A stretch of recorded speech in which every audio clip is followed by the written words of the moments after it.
Good morning, watch nerds. Now, a short while ago, I sold my Orient Bambino after just a few weeks.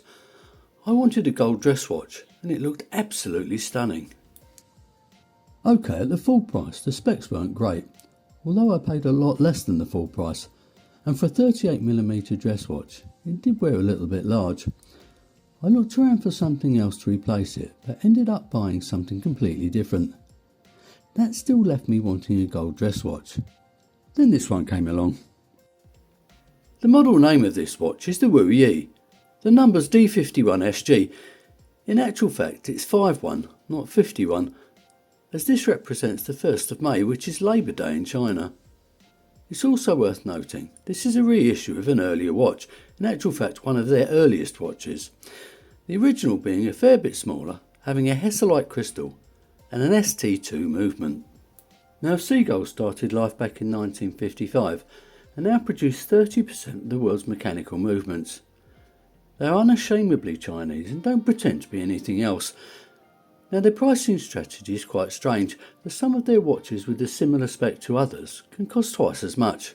But I'll get to the price later.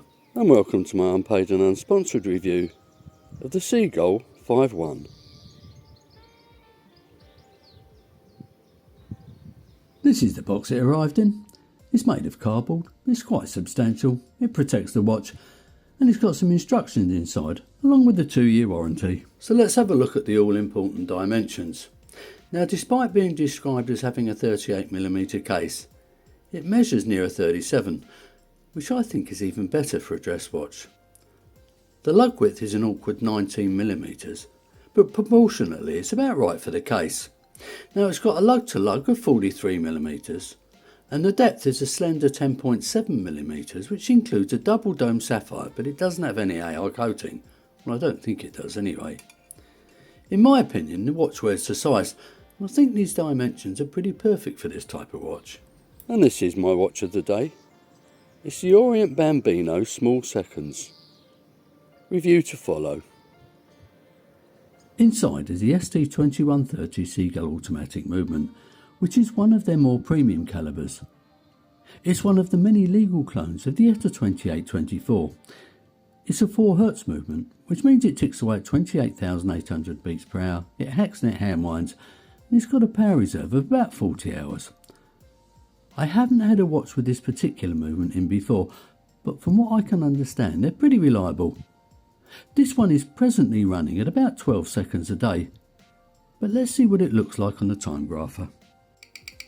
There we go, beat error spot on, excellent amplitude, and the rate's acceptable. The 5mm push-pull crown is signed, is well knurled, and as you would expect, it operates the watch without issue. Now, winding is quite stiff, but to be honest, it is with all ETA 2824 clones, and the original's no different. My suggestion is just to give it a few winds and shake it for a minute or so before popping it on the wrist. Let's get the bad bit out of the way.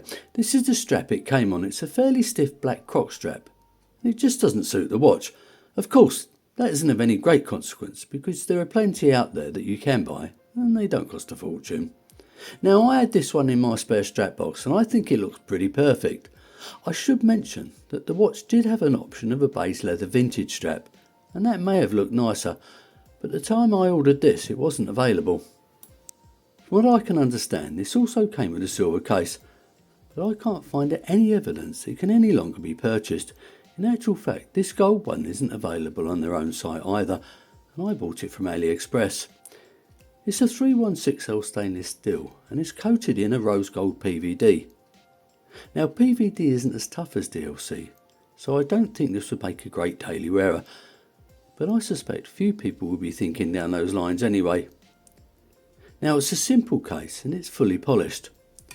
Fortunately, it does have a small fixed bezel, and that's going to help ensure that the watch doesn't wear larger than it actually is. Flip it over and you can see the screw down case back as a combination of brushing and polishing. Of course, the polished part will get a little bit manky in time, so it's a pity they didn't make it all brushed. Now, the inner part has a 5-1 logo, whilst there is some basic information engraved on the outside. You may notice that the water resistance is only 30 metres, which means it's just splash proof, I suppose. To be honest, that's all I'd expect. The one thing that does bother me is that I've absolutely no idea how you get this case back off. I've saved the best bit to last, and that's this beautiful sunburst white classic dial. We start off with a minute track on the outer, then move into the applied rose gold indices, with all but the 12 o'clock being straightforward markers. Under the 12 o'clock index it reads Seagull, with the 5-1 logo above the 6 o'clock. Below the 6 o'clock it reads China Made. We have a date window at the 3 o'clock, although I wouldn't have minded if it didn't exist. That said, it doesn't bother me either. The Dauphine hands have a little loom, and there are a few loom pips above each index as well. Now the loom has got very little staying power, but any loom I suppose on a dress watch could be considered a bonus. Personally, I don't think I would have bothered. Here's a quick look at that loom. So how much do you think you'll pay for this stunning watch with an excellent movement and a sapphire crystal? Well, believe it or not, I managed to land this one for 12p short of £100 from the Seagull Choice store on AliExpress. Yep, it's under £100, which is just crazy value. As mentioned, this watch is no longer available on the Seagull website, and the silver version isn't available from AliExpress either. Now this would indicate to me that the watch is no longer in production, and this can be backed up by older reviews by other reviewers stating a much higher price. If I were you, if this watch appeals to you and it's to your taste, just go out and buy one. You'd be mad not to. That brings me to the end of this review. So whether or not you've enjoyed it, click on the like button anyway. Subscribe or I'll break your legs. Leave your very nice comments below and enjoy the rest of your day.